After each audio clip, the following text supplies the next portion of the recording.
Royal life is never going to be totally normal, but you might be surprised at how some of these people live. Who would have thought you can grow up not knowing your grandmother is the queen? Keep watching for the most mundane royal lives. Despite being Queen Elizabeth's oldest grandson, Peter Phillips reportedly lives his life under the radar. The son of Princess Anne and Captain Mark Phillips, Peter was born at St. Mary's Hospital in November 1977 and is the eldest grandchild of the Queen. So why isn't he more present in the royal family? Well, royal titles are passed down to children through the male line, and since Mark married into the royal family and didn't have a title himself, Peter gets to live a title-free life. At the time of Peter's birth, Anne and Mark rejected the Queen's offer of titles, which would have enabled him to be born into the peerage. Presumably, the parents knew that a title would make Peter less able to live a quiet life. Peter has since held a number of jobs and, as of 2012, owns his own sports management company. He and his partner Autumn married in 2008 and had 2 children. You don't think of them as the royal family when you're with them. They're just like every other family. In February 2020, however, Phillips announced that he and his wife were separating. As Peter is not a so-called working royal, it's safe to assume that you won't see much of him in the future either. Of the Queen's children, Prince Charles gets the most public attention by far, so it's easy to understand how his siblings have been able to slip under the radar. Prince Edward is one of them. At his birth, Edward was third in line to the throne, but as Charles and his children have had their own kids, Edward's distance from the crown has grown, and as such, he's been able to live a relatively normal life. Unlike all of his siblings, Edward has been able to maintain his first and only marriage, in this case to Sophie Rhys-Jones, and after a private wedding ceremony, the couple went on to have 2 children. Edward served in the Marines and then spent a portion of his career in television production, and he has only recently returned to a royal schedule in part due to his father's retirement from public life and subsequent passing. But considering that he's one of the Queen's children, Edward's whole existence is surprisingly down to earth. The daughter of Prince Andrew and Sarah Ferguson, Princess Beatrice traded tea parties for conference rooms and turned her education and passion into a career. As Beatrice is not a working royal, she forged a path and career of her own, and quickly found herself running the show. After studying history in school, the tech-obsessed royal worked hard and became the vice president of partnerships and strategy for Affinity, a tech company headquartered in the United States. Additionally, Beatrice has teamed up with Be Cool, Be Nice, a campaign that brings awareness to cyberbullying. In 2018, she told Vogue, "We need to be supportive of our young people, given that our world is overexposed." Since Beatrice claims to have been bullied herself in the past, her alignment with this particular cause makes a lot of sense.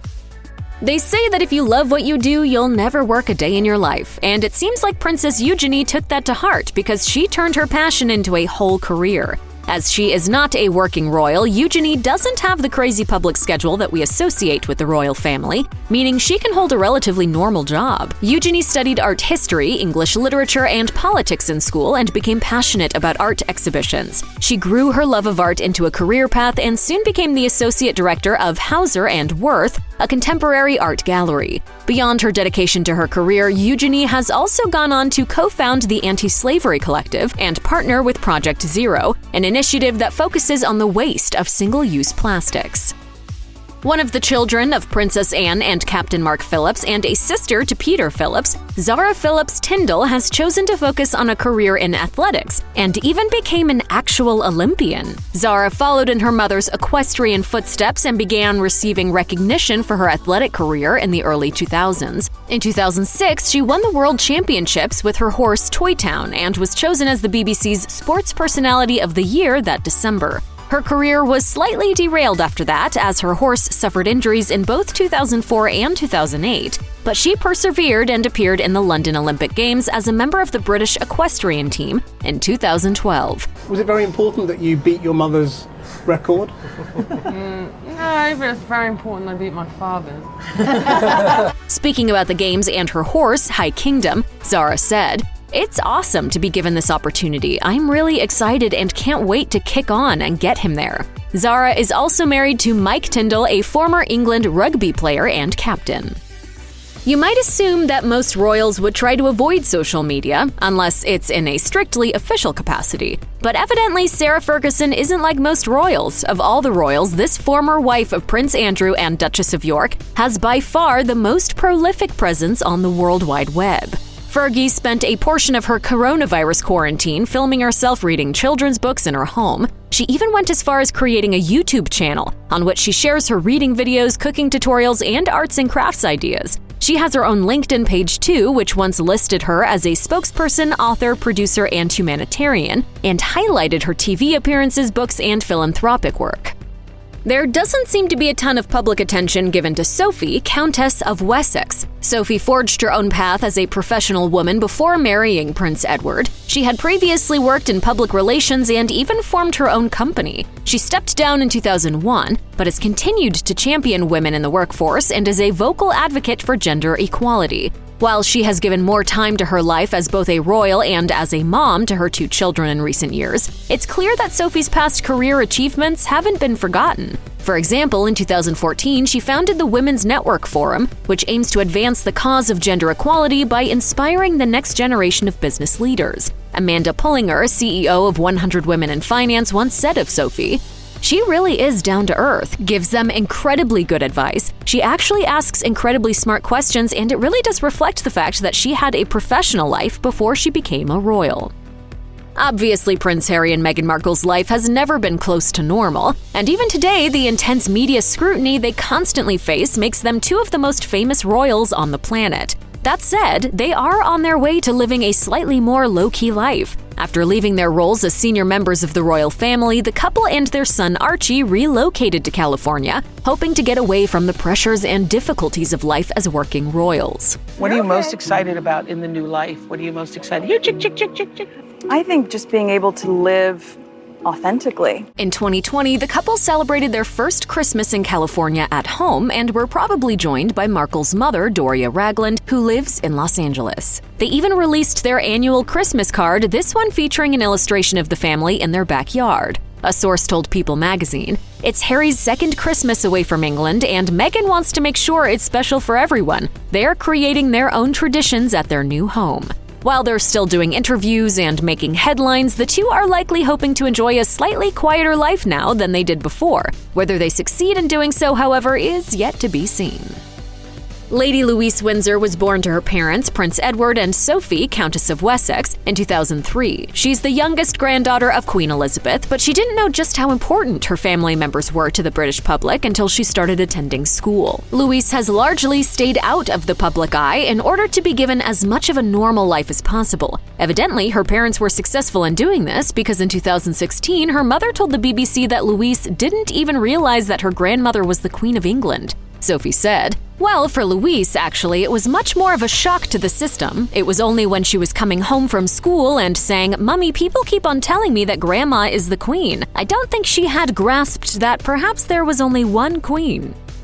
Kate Middleton is famously known as the commoner who married into the royal family, but she's not the only one. Jack Brooksbank, Princess Eugenie's husband, came from a relatively down-to-earth family, by royal standards at least. He had also forged his own career path before marrying into the royals. Jack's parents, Nicola and George, sent their son to an English private school in his earlier years. Brooksbank then skipped the usual route of attending university and went straight into the hospitality industry, in which he has held a number of jobs, such as a brief stint as a London nightclub manager. So what does Brooksbank do now? Well, he's none other than the UK ambassador for Casamigos Tequila, the brand owned by George Clooney and Randy Gerber. And his job has apparently made him a hit with the in-laws. Sarah Ferguson, mother of Princess Eugenie, once said, "The good news is Jack also works as the European manager for Casamigos Tequila, so I am perfect. He'll just hand me the tequila and say, 'Come on, mother-in-law, down it.'"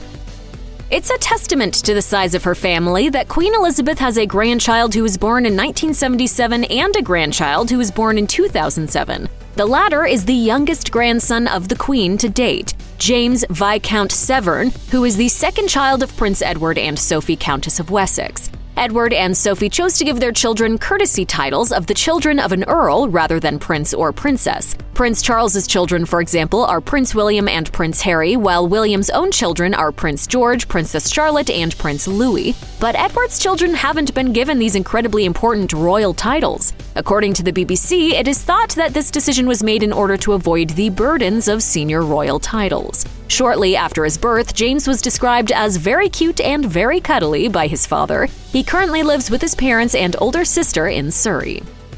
Princess Eugenie and her husband Jack Brooksbank announced in September 2020 that they were expecting their first child. Their baby boy was born in February 2021, named August Philip Hawke Brooksbank. For a number of reasons, this young royal is destined to live the life of an everyday kid, as far as that's actually possible. Because royal titles are passed through the male line, Brooksbank does not have a title of his own, so the baby hasn't been given the designation of prince. Eugenie reportedly didn't want her little one to have a title even if it was offered to him by the Queen, so it looks like August Brooksbank will remain just that. A close friend of the couple told Vanity Fair, "Even if the Queen offered them a title as a gift, it's not Eugenie or Jack's desire for their child to have a title. Eugenie knows that a title can be a curse as well as a blessing, and she and Jack want their child to live an ordinary life and eventually work to earn a living. Titles really don't matter to Jack and Eugenie, they just want a happy, healthy child."